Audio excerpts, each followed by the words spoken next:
Vamos ler em Filipenses capítulo 4, versículo 13.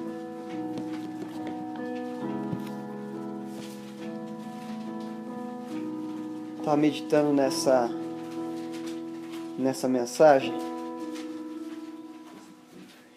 e ela muito falou ao meu coração.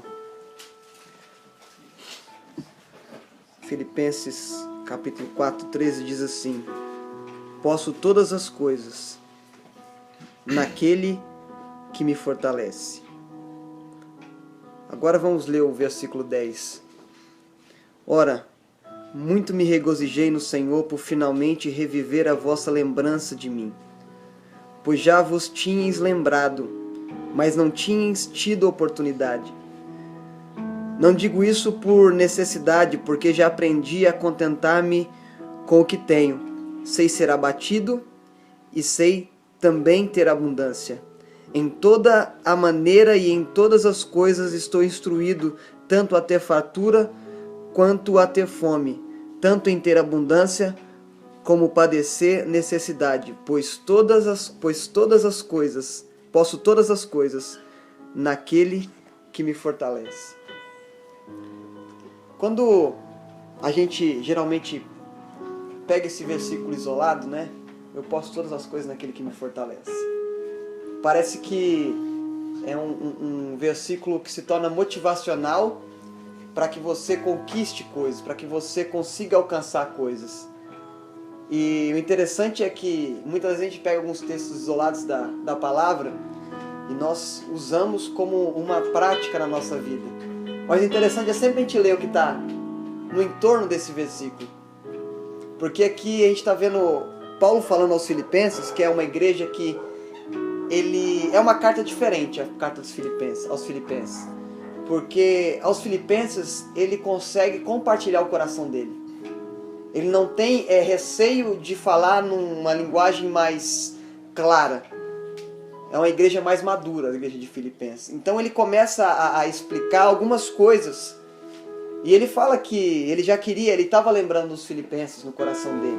É que tinha faltado oportunidade, mas ele sempre lembrava deles no coração. E o interessante é que ele fala que ele estava acostumado com alguns tipos de situações na vida dele. Ele estava acostumado com a escassez, como também com a abundância. Ele estava acostumado com as coisas vindo em grandes proporções, quando também elas vinham bem mirradas, bem poucas. E aí ele vira e fala assim: eu posso todas essas coisas, eu posso todas as coisas naquele que me fortalece.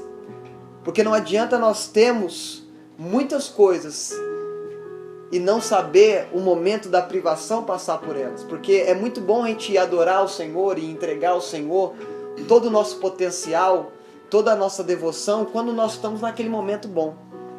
Mas nós temos que entender também que, como o próprio Jesus disse, no mundo nós teríamos aflições, e essas aflições nos conduziriam para mais próximos dele, porque a gente entra num lugar de entendimento. E nesse momento de aflição a gente dá muito mais testemunho do que no momento de bonança. Porque no momento de aflição é muito mais fácil de eu criticar o que eu estou passando, é muito mais fácil eu reclamar do que eu estou passando. E aqui ele fala que todas as coisas ele pode, mas ele não pode porque ele é melhor. Ele não pode porque ele é superior. Ele não vem com um tom de superioridade dizendo para os filipenses: eu sou melhor do que vocês. Ele fala: eu posso passar por todas as situações naquele que me fortalece. Porque nós podemos passar por diversas situações. Nós podemos fazer muitas coisas com a nossa capacidade humana. Mas essa capacidade é limitada. Essa capacidade ela vai trazer você a um determinado patamar, e daquele patamar você não passa, porque você tem limitações. Porque de repente você tem um bom emprego e você fala: eu posso todas as coisas. Aí de repente aquela porta fecha, aí você já não pode mais todas as coisas, porque houve uma limitação humana. Mas quando aquela porta se fecha e você tem aquele que te fortalece, você continua podendo todas as coisas. Porque agora você não está limitado mais a um sistema que vai te determinar até onde você pode chegar.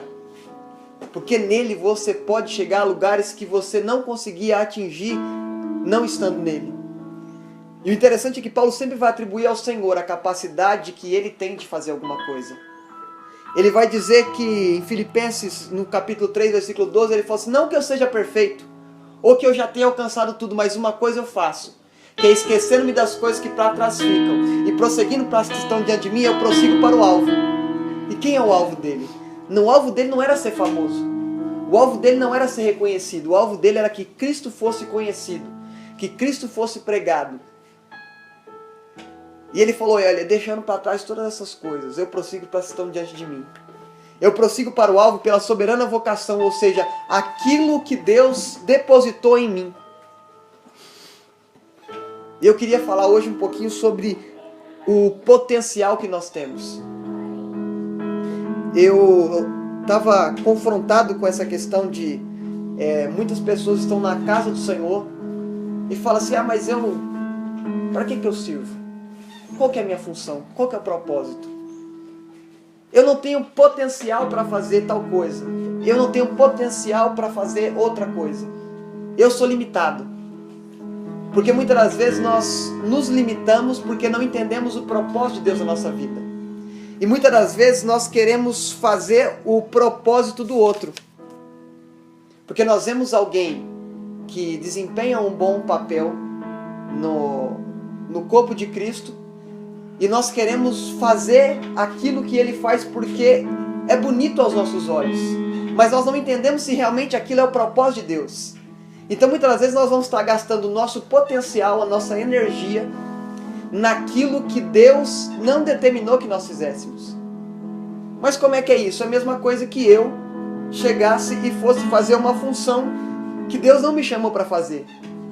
Eu posso até chegar a fazer ela. Eu posso até estudar para aprender ela.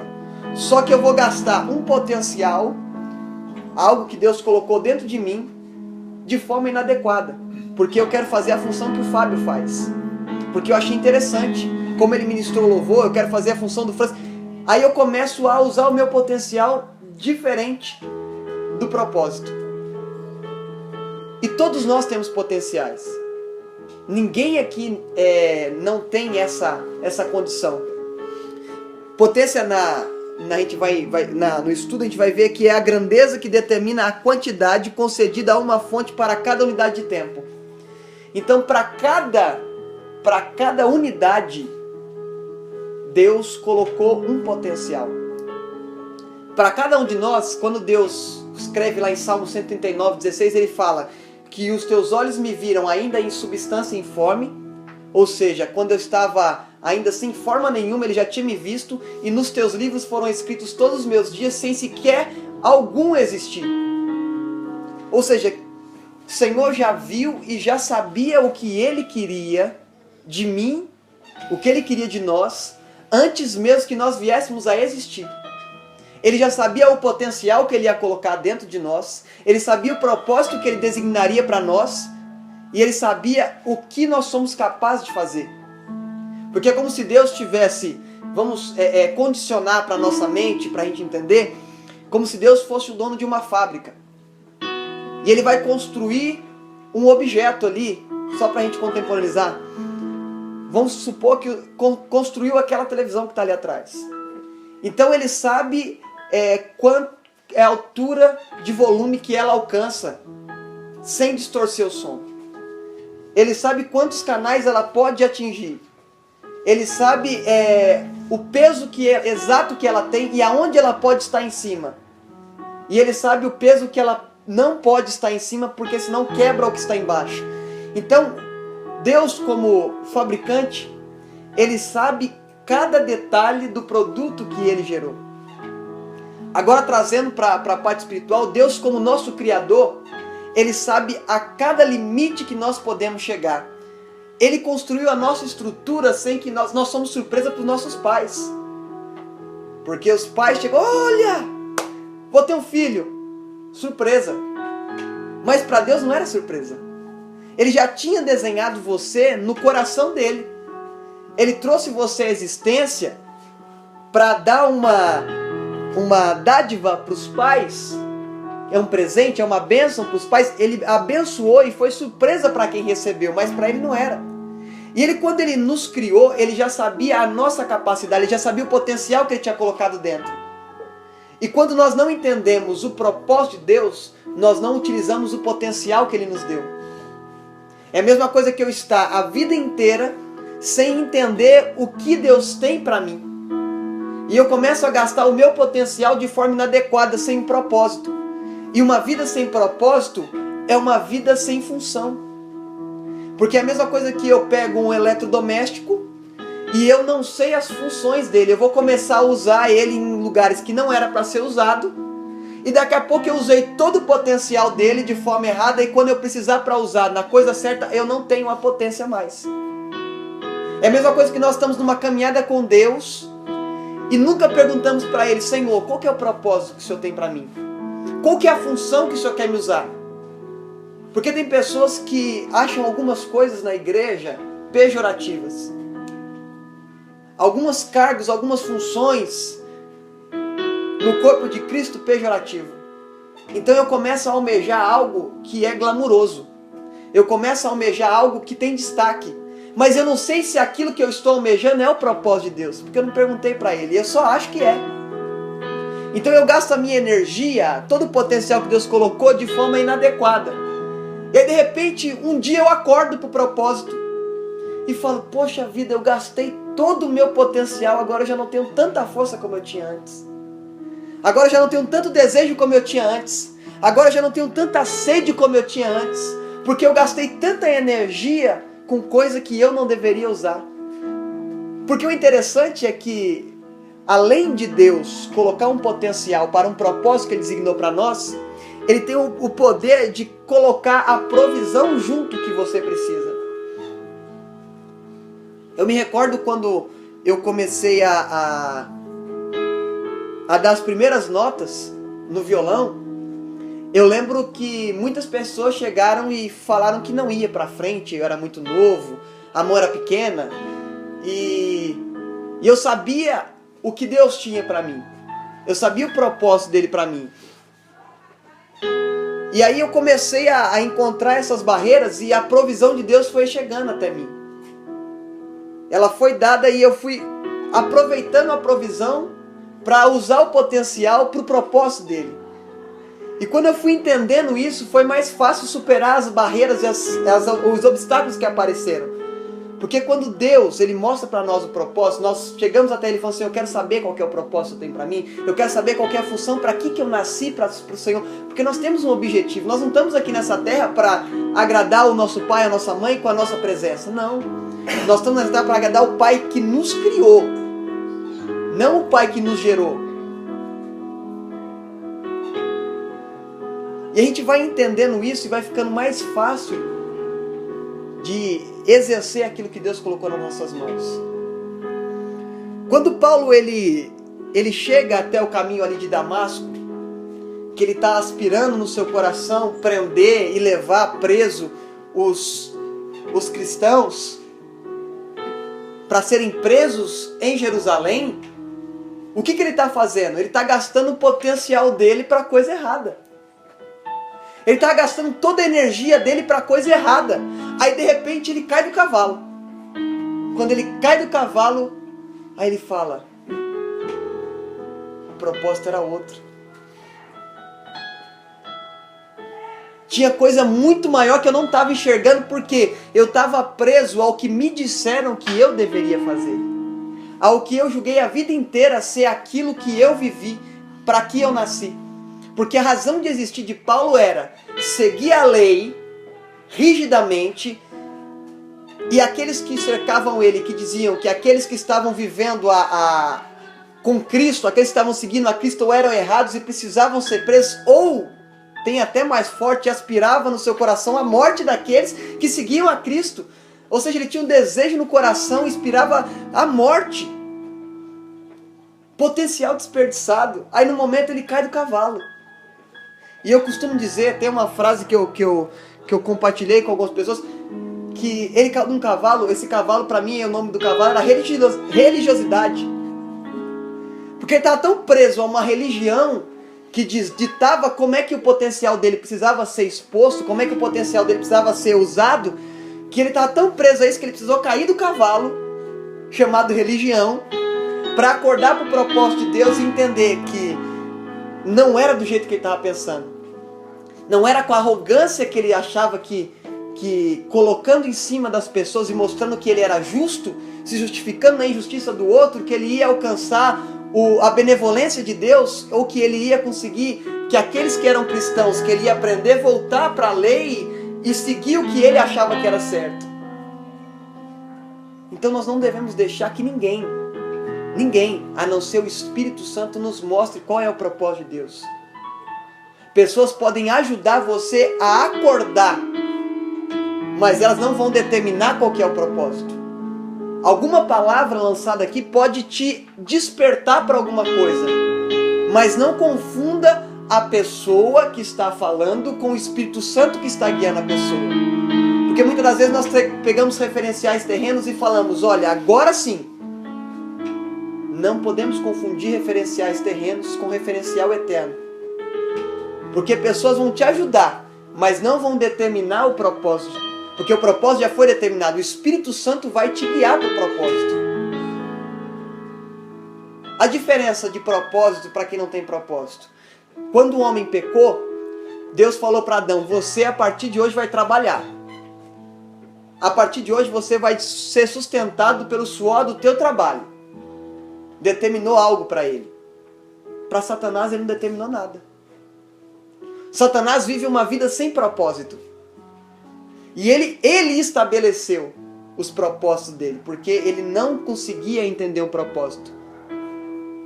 Agora o homem não, o homem tem um propósito que Deus determina para ele. A partir do momento que o Senhor traz ele à existência, Deus já tem um propósito para cada um. Deus já tem o seu manual. E quando você tiver dúvida, fala, Senhor, eu posso chegar a esse lugar? Eu devo ir a esse lugar? Eu devo concretizar esse projeto? Está alinhado ao propósito do Senhor? Porque se você tiver dúvida, Ele tem um manual. Porque Ele sabe até onde você pode chegar, Ele sabe até o caminho que você deve percorrer, Ele sabe o lugar que Ele sonhou para você. Ele sabe tudo isso. Então não é feio, não é vergonhoso nós chegarmos até o nosso Criador e pedir orientações sobre nós. Chegar assim, Pai, será que eu consigo isso? Está alinhado ao seu propósito? Porque não é feio para nós termos a humildade de entender que nós não nos conhecemos. Porque nós achamos que nos conhecemos até o momento que nós temos dúvidas a respeito de nós mesmos. E essa dúvida não vai ser curada pelo seu pai e pela sua mãe, que mesmo tenham te concebido, mesmo tendo gerado você, eles não vão ter todas as respostas. Mas aquele que, antes que você existisse, já sabia todos os seus dias, ele sabe aonde você vai chegar. Porque muitas vezes nós estamos presos no trailer do filme da nossa vida, achando que nós, pelo trailer, nós já sabemos como é que vai ser a nossa vida. Mas Deus já assistiu o filme completo. Então Ele sabe os momentos que no filme vai ter tudo isso. Tem a introdução do filme, que aí você fica preso. Aí daqui a pouco tem aquela emoção no meio do filme. Aí daqui a pouco tem a tristeza no meio do filme. E no final tem um desfecho do filme que vai dar sentido para tudo aquilo que foi tratado desde o começo. Deus está olhando para nós e vendo já o fim antes do começo. Deus está olhando para nós e vendo nós chegando até Ele e encontrando com Ele no fim. E muitas das vezes as aflições desse tempo presente nos estão deixando distante da glória que nos há de ser revelada por nós mesmos, mas nós não estamos distantes. É nós que nos achamos distante dela. Porque Deus faz assim, Deus revela o fim antes do começo. A prova disso é José. José está lá com 17 anos de idade, aí Deus mostra um sonho para ele, que o sol, a lua, as estrelas se curvavam perante ele, que os feixes dele, dos irmãos dele, se prostravam perante o feixe dele. Aí ele chega todo feliz na mesa, que nem estava sentado ali, e conta, olha gente, tive um sonho do fim antes do começo.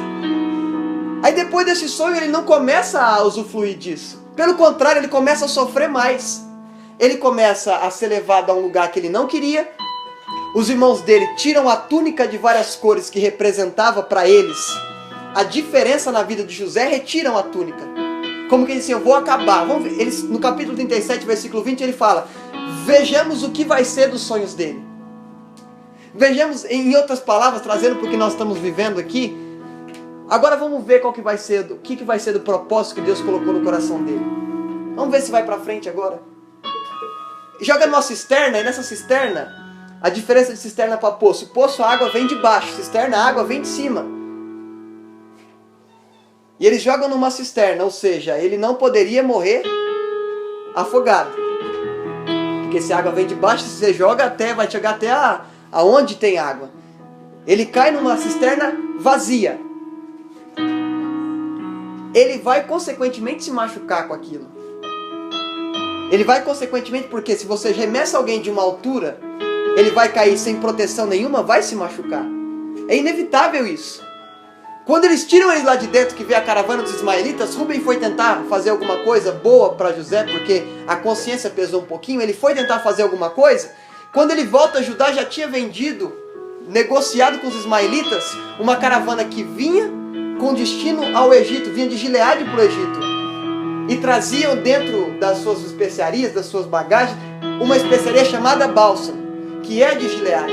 O interessante é que quando eles vão vender, eles vendem ainda José com o preço de um escravo defeituoso. Não era um escravo, são 30 moedas de prata para vender um escravo defeituoso. Não era a tabela de um escravo sadio. Vendem abaixo do valor que ele merecia ser vendido. Já que vão vender como escravo, vende do jeito certo. Vendeu abaixo. E consequentemente, quem compra um produto e vai revender, que era o objetivo dos ismaelitas, porque eles estavam indo para o Egito, então eu vou revender esse escravo. Se eu vou revender, eu não posso levar ele machucado. Eu não posso depreciar o produto que eu comprei, porque eu preciso passar para frente. E outra, eu peguei uma pechincha, eu peguei um escravo bom, e eu vou vender. Eu comprei um escravo no valor ruim,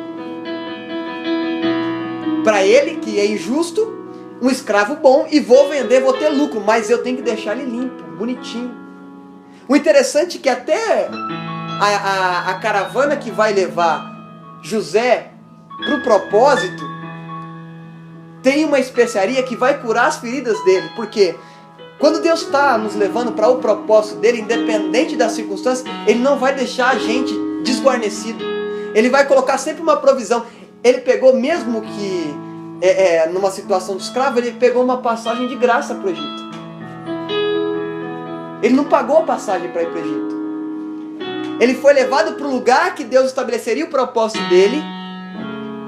Ele foi levado para o lugar que as pessoas que iriam comercializar ele se beneficiariam, porque era um negócio lucrativo.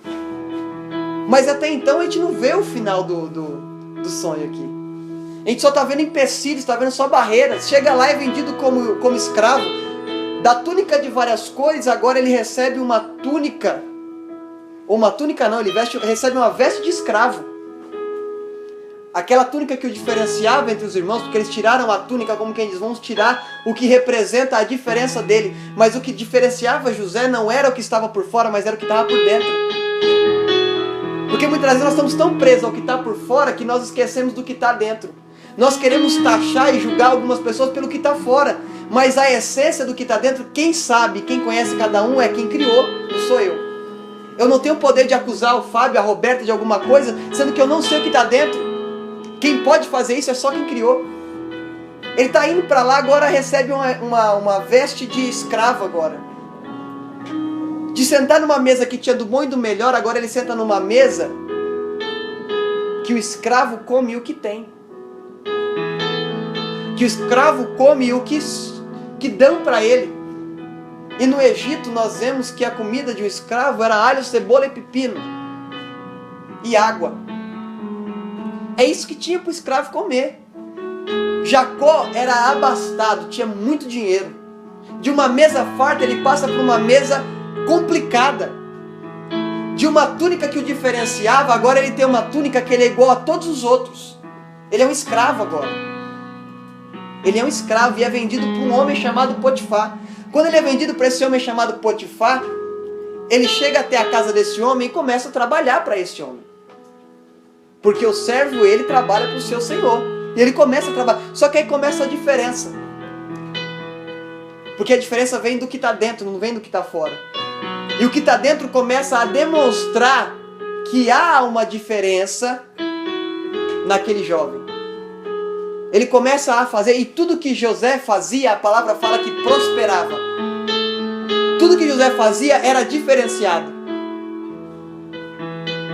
Agora ele se destaca e Potifar chega nele e fala assim: olha, já vi que você é diferente, já vi que você tem uma postura diferente, agora você está com o poder de todas as coisas que tem na minha casa, exceto a minha mulher, está sob a sua responsabilidade. Você pode ordenar sobre todas as coisas. E a palavra fala que Potifar descansava enquanto José cuidava de tudo.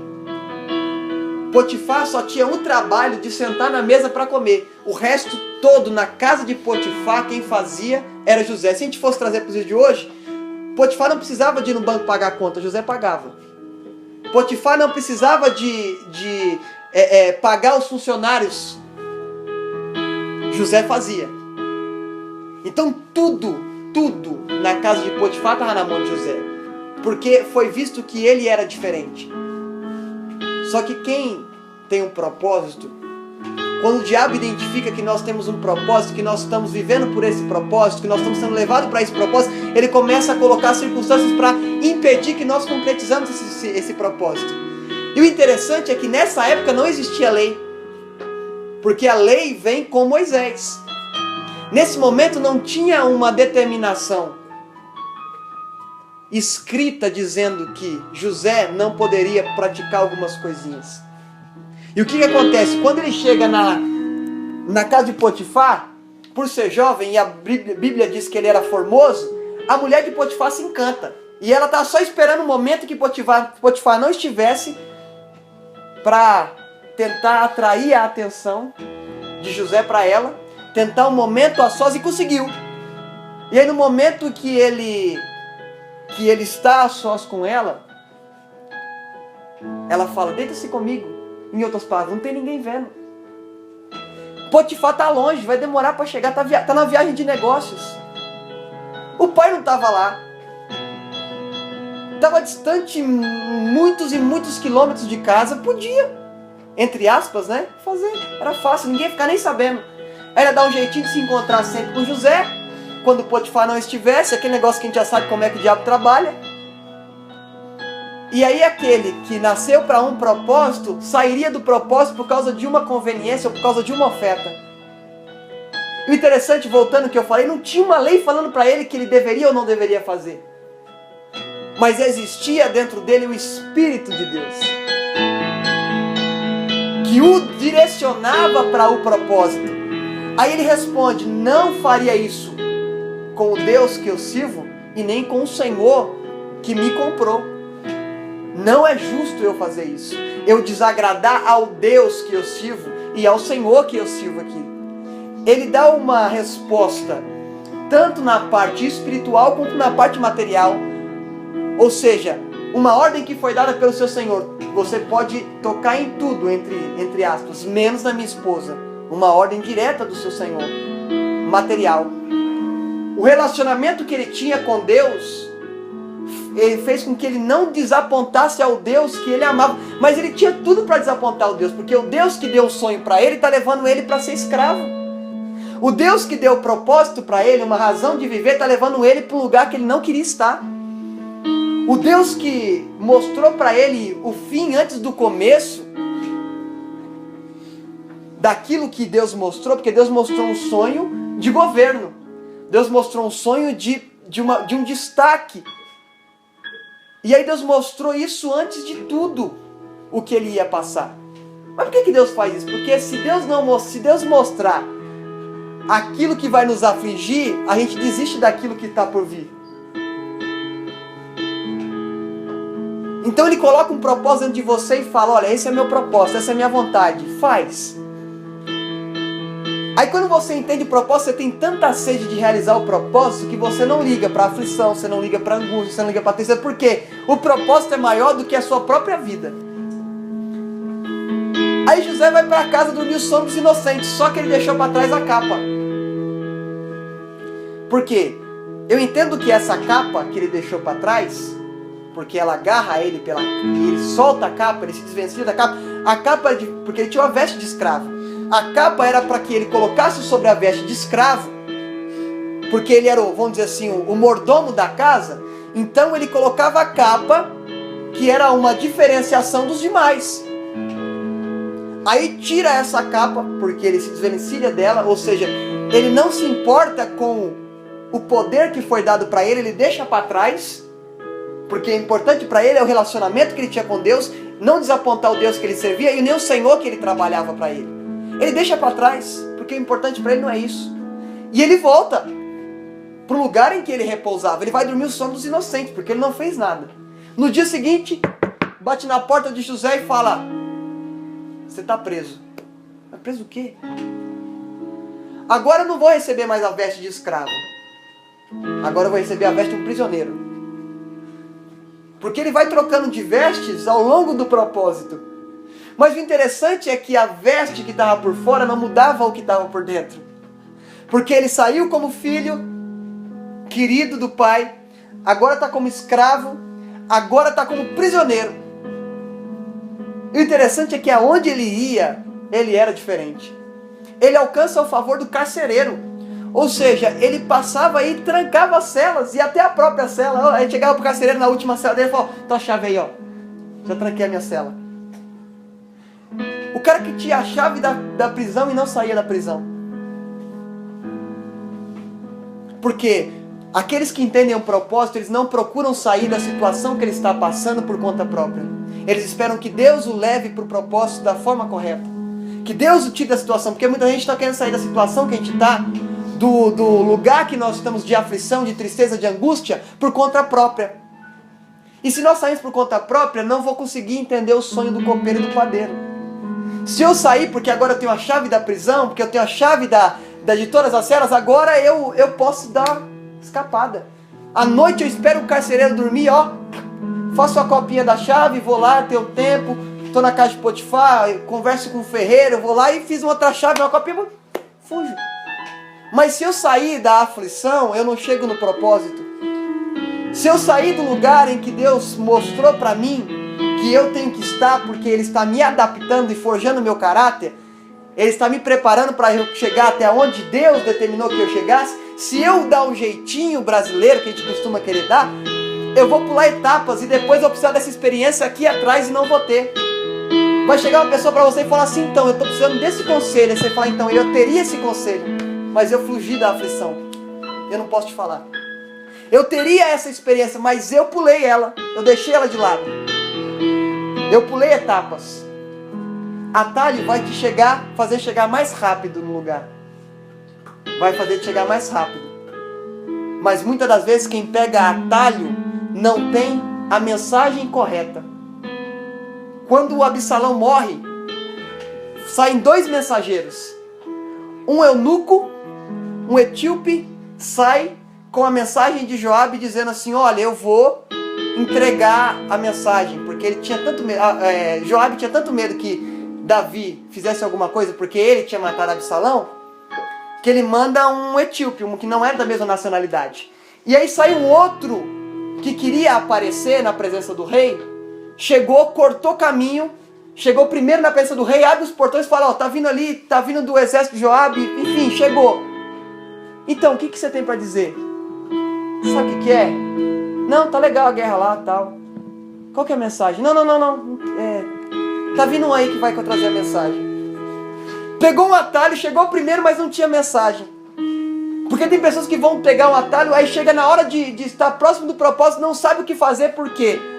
Cortou caminho. Não tem a mensagem. Aí José aqui está na prisão e de repente ele repara, porque agora ele já convivia com os prisioneiros, ele repara que 2 prisioneiros ali estavam com um semblante turbado, um copeiro e um padeiro. Ele fala: o que aconteceu? Vocês estavam com semblante diferente, reparei que vocês estão meio tristes. Então, tive um sonho.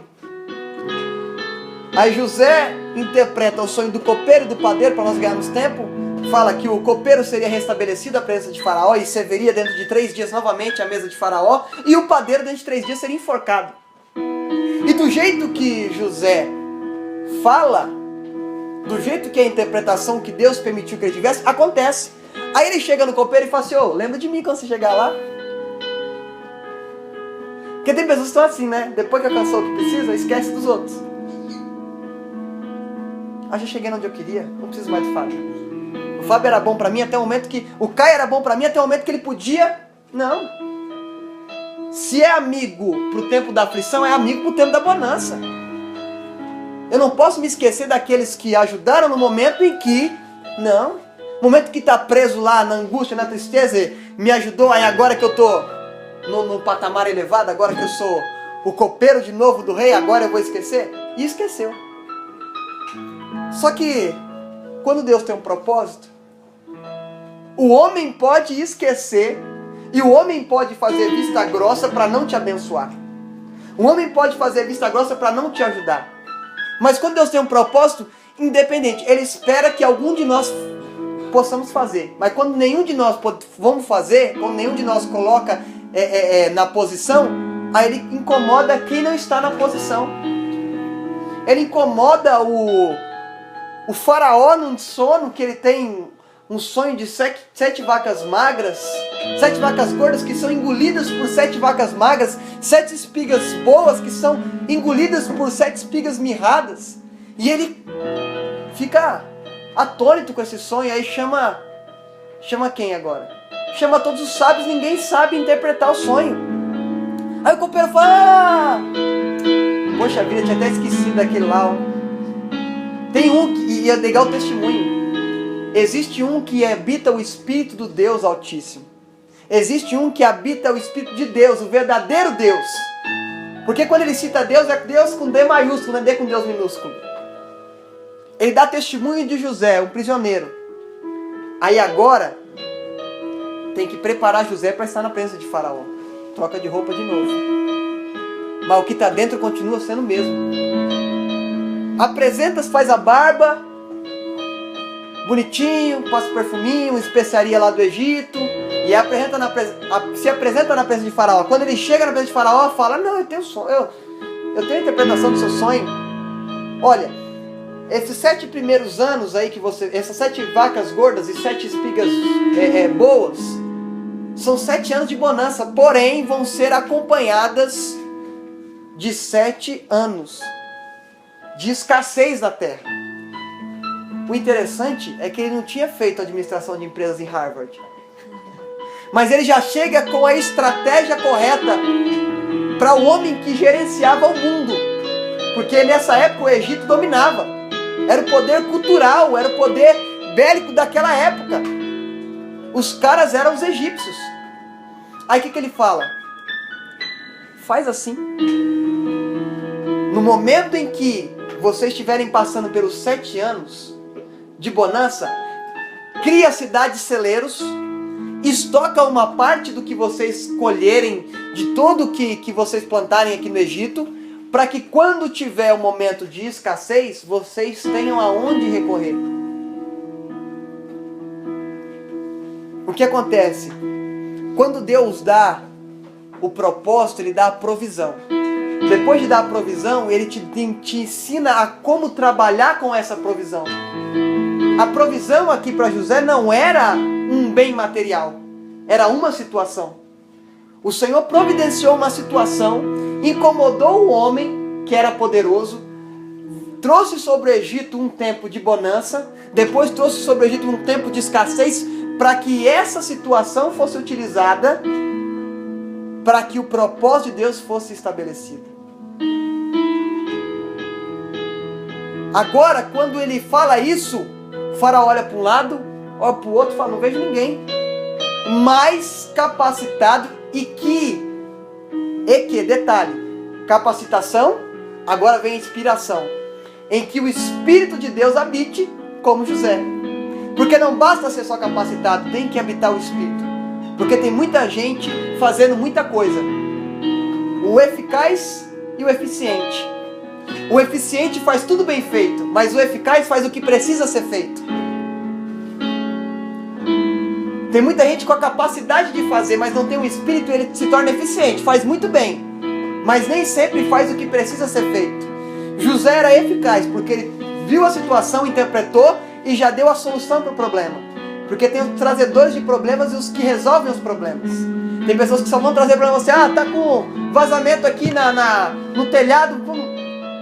O outro fala, tá com vazamento no telhado, porém, eu conheço uma pessoa que já pode fazer, já traz a solução. José trouxe a solução para Faraó, ele não viu ninguém. E olha que ele tinha muitos homens de confiança. Aí ele fala, traz uma veste de linho fino. Traz uma veste de linho fino. Coloca a veste de linho fino. Coloca um anel, autoridade. Ninguém no Egito, exceto o Faraó, mandava mais do que José. Todos tinham que pedir auxílio, orientação de José. Quando tem homens de propósito, uma nação inteira é beneficiada por causa de um homem de propósito. Mas quando não tem propósito, uma nação toda pode ser fadada ao fracasso porque não tem homens de propósito. O que está faltando no Brasil? Não é uma mudança de governo. O que está faltando no Brasil são homens e mulheres de Deus com propósito. Homens capacitados e que têm o Espírito de Deus. E principalmente, entendam o propósito para que nasceram. Não vai ser mudança de partido que vai mudar o Brasil. Não sou partidário. E tenho certeza que não é uma mudança de partido ou de pessoa que vai fazer o Brasil mudar. O que vai fazer essa nação mudar são homens de propósito na posição que Deus quer que esteja. A igreja sendo igreja de verdade. E não se reunindo em seus pequenos conglomerados, fazendo uma adoração, e na segunda-feira não dou fruto nenhum. Deus nos chamou para só nos reunirmos em templos. Deus nos chamou para estabelecer o propósito dele aqui na terra. Para estabelecer o reino dele aqui. E nós muitas das vezes estamos nos vislumbrando com o cargo, com a posição, com o status, com o glamour daquilo que nos foi dado por causa de um propósito. E agora nós somos diferentes. Nós somos melhores do que os que estão no mundo. E nem sempre o céu vai ser um lugar de surpresa. Porque nem todo mundo que você acha que vai estar, vai estar. E nem todo mundo que você achou que não ia estar, não vai estar. Porque Deus não é evangélico.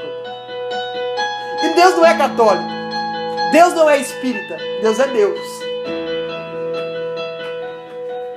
E Deus amou o mundo de tal maneira que deu o seu Filho, para que todo aquele que nele crê não pereça, mas tenha a vida eterna. Somos nós que começamos a colocar e rotular quem pode e quem não pode. Que todo aquele que nele crê não pereça, mas tenha a vida eterna. E não um sofrimento eterno.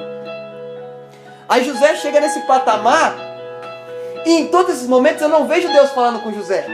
Você pode ler do 37 até o momento em que, do 49, se não me falha a memória, nenhum momento você vê Deus falando com José. Nenhum momento você vê Deus falando igual falou com Abraão. Olha, Abraão, vai ser o que você gerar. Olha, Abraão, olha para as estrelas. Abraão, olha. Não, nenhum momento você vê Deus falando, porque quem entendeu o propósito não precisa de ficar toda hora. Senhor, qual que é o propósito? Senhor, o que eu tenho que fazer? Entendeu? Vai para frente. Deus não fala em nenhum momento. E eu acho, me colocando no lugar de José, que deve ter sido dolorido Deus não falar. Porque vai ter momentos que você vai estar mais natural do que espiritual. Tem dias que você acorda super crente. Tem dias que você acorda lá para baixo. Porque você é homem, você é natural. E naquele dia que você está lá para baixo, a voz de Deus não dando aquela massageadinha no ego que a gente gosta, é difícil. Mas depois que a gente chega no propósito, depois que a gente concretiza o propósito de Deus, aí Deus chega para você e fala assim, tá vendo o que eu não falei? Eu não queria interromper o processo que você estava passando. Porque o processo que você estava passando era necessário. É aquele que a gente diz que é o mal necessário. As aflições são o mal necessário para que nós tenhamos foco. Porque a aflição vai te trazer para perto dele. A aflição vai te trazer para próximo do propósito. Porque abençoado você já é. Nós já somos abençoados. Nós precisamos de entender cada tempo. Nós precisamos de ser como os filhos de Issacar, que entendiam os tempos, que entendiam a ciência, mas não entendiam da forma errada. Entendia da forma de aplicar para entender. Porque nós chegamos em Eclesiastes 3 e fala, para todo propósito debaixo do céu tem o seu tempo determinado. Opa, isso é muito bonito. Agora vamos entender. Entender os tempos Porque o propósito eu já entendi, mas agora eu tenho que entender os tempos desse propósito. Porque para cada propósito que Deus estabeleceu para nós, porque Deus tem, para uns Deus tem um propósito, para outros Deus tem 10 propósitos, porque Ele vai usar para cada coisa. Nós temos que entender os tempos, porque nós muitas das vezes estamos querendo trazer um propósito que é para o final da nossa vida, para o meio dela, e não entendemos o tempo, e aí nós ultrapassamos a barreira que Deus estabeleceu de tempo para aquele propósito, e nós trazemos um propósito imaturo.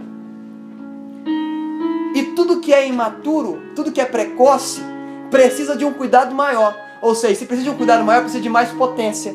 Então eu vou usar o meu potencial de forma errada para o propósito. Nós precisamos entender que nós temos um potencial para ser usado da forma correta. E se nós tivermos dúvida, pergunta para o Criador. Pergunta para o fabricante. Ele vai direcionar nós em todos os propósitos. Amém? Em todas essas coisas nós somos mais do que vencedores. Essas coisas é tudo, não é só coisa boa. Eu tudo posso naquele que me fortalece. O tudo que eu posso naquele que me fortalece não é só a bonança, mas é um momento de dificuldade. É o momento que você vai chegar e a despensa vai estar vazia. Ah, mas isso não pode. Pode. Porque a aflição, ela é permitida por Deus por um propósito também. Então não vai ser sempre que... Não existe isso. Prosperidade não é você ter tudo. Isso é mentira. Prosperidade é você não sentir falta de nada. Mesmo que você não tenha tudo que os outros dizem que você tem que ter. Propósito. Uma vida com propósito é uma vida que faz sentido. Uma vida sem propósito é uma vida em vão. O Senhor nos chamou para viver o propósito dele para nós. Deus não te chamou para agradar pessoas que você acha que tem que agradar. Deus te chamou para agradar a Ele. Agradar pessoas está condicionado numa consequência. Se você está estabelecendo um propósito, você vai agradar pessoas que entenderam um propósito na sua vida. Inconsequentemente, aqueles que não entenderam, você vai desagradar. Então não fica preocupado com qual é a porcentagem de pessoas que você agrada. Se preocupa se você está agradando a Deus. As outras pessoas é consequência. Porque quem te ama, quem te entende, quem entende propósitos na sua vida, vai se alegrar até quando você estiver no momento de aflição. Mas como isso vai alegrar? Como o momento de aflição vai? Porque ele sabe que o momento de aflição na sua vida é passageiro. E que daqui a pouco ele vai estar comendo com você o pão da aflição, mas daqui a pouco ele vai comer o pão da bonança também. Porque ele sabe que todas essas coisas vão te levar para um propósito. E se eu estou junto na bonança, eu estou junto na dificuldade. Em todos esses momentos eu vou estar fazendo o que Deus quer que eu faça. Porque ama a teu Deus acima de todas as coisas e o seu próximo como a ti mesmo. Se você é capaz de amar o seu próximo como a você mesmo, você vai entender que o momento de aflição que você passou, ele também vai passar. E quando ele estiver passando, você ajuda ele. Ah, mas eu estou bem, não preciso... Não, ajuda. Chega junto. Fala, estou com você. Ah, mas aqui tá... Não. O próprio Jesus disse, no mundo tereis aflições, mas tende um ânimo bom. Ou seja, não mude o seu ânimo por causa da situação que você está passando. Tenha sempre um ânimo bom. Porque a pessoa animada é muito melhor do que a pessoa desanimada. Você chega no lugar que o povo está todo assim. Você já desanima só de olhar para a cara da pessoa. Mas quando tem uma pessoa para cima, você... Oh, que ambiente gostoso. Mas está passando por aflição, mas tem bom ânimo. Ah, está passando por dificuldade, mas entendeu o propósito, está tendo bom ânimo no meio da aflição. Ah, mas está no Egito com veste de escravo, com veste de prisioneiro, mas a veste não determina o que está dentro. Deus determinou o que está dentro, e Deus sabe o que tem dentro, independente da veste, independente da aparência. Deus não nos chamou por aparência, Deus nos chamou por essência. Essência é imutável. O propósito dele está dentro de nós, mas estabelece o meu propósito, porque eu sei que você pode, porque eu já coloquei o potencial que você precisa. Deus vai chegar num grão de mostarda e falar assim, me dá uma grande árvore. Aí você fala, ah, mas é muita coisa. Pedir para um grão de mostarda dar uma grande árvore. Deus já colocou o potencial dentro do grão de mostarda, porque Ele sabe o que vai gerar. Então Deus não vai pedir para você aquilo que Ele não sabe que você pode dar. Deus está falando assim para você, olha, eu coloquei o potencial, agora gera o propósito. Agora vive pelo propósito, agora anda pelo propósito, porque eu já sei o que eu coloquei dentro. Eu não vou te pedir algo maior do que você já tem. Eu não sou um Deus injusto que vai pedir alguma coisa que você não pode dar, porque eu já te desenhei. Eu já conhecia você antes de você existir. Você não é surpresa nenhuma para mim, porque eu já tinha te sonhado. Eu já tinha te desejado. Eu já tinha estabelecido meu propósito para você. E eu sei especificamente para que você vive. Agora nós precisamos despertar para o propósito. Viver uma vida com propósito. Viver uma vida com a unção do Espírito Santo nos guiando para o propósito. E não com a axiologia do mundo dizendo, faz isso. Ou até dos próprios cristãos que se acham superiores, dizendo, não, você não serve para isso, você não serve para aquilo. Não! Deus colocou um propósito e Ele vai te guiar para Ele, independente de quem falar não. Porque a voz que a gente tem que ouvir é a voz de muitas águas e não de muitas pessoas. Porque tem pessoas dizendo o que você deve ou não deve fazer, mas você sabe que a voz do Espírito Santo vai te guiar e vai te dizer o que você precisa fazer. Seja eficaz e não eficiente. Porque muitas vezes nós estamos igual Jacó no começo da sua jornada, estabelecendo um altar para o Senhor, dizendo que aquele lugar é a morada de Deus, e negociando com Deus, se eu te der o dízimo, o Senhor me abençoa. Porque ele foi na morada de Deus, está vivendo na morada de Deus, está vivenciando o momento da morada de Deus, mas não entende o Deus da morada. Aí depois lá na frente ele vai entender que o que importa não é o dízimo, o que importa não é o quanto eu oferto, o que importa não é quantos bens eu adquiri, o que importa é o relacionamento. Aí ele fala assim, olha, passa bem, passa família, passa gado, passa servo, passa tudo. Eu quero ter um relacionamento. Aí ele fala, depois desse relacionamento o nome dele é mudado e o nome do lugar chama Peniel. Porque eu vi Deus face a face. Agora eu não estou mais na morada de Deus sem o Deus da morada. Eu não estou na morada de Deus, mas estou vendo Ele face a face. Por quê? Tem muitas pessoas que estão na morada de Deus, mas não vê Deus face a face. E tem muitas pessoas que não estão na morada de Deus, mas veem Deus face a face. É a diferença de entender o propósito, é a diferença de entender o que Deus determinou para nós. Uma vida com propósito. E não é um livro que vai te dizer isso. Tem um livro que diz uma vida com propósito, mas não é isso que vai te dizer. O que vai te dizer é o Espírito Santo. Qual que é o seu propósito? Qual que é a razão de você existir? E esse propósito vai te levar direto para o lugar que Ele desenhou para você chegar.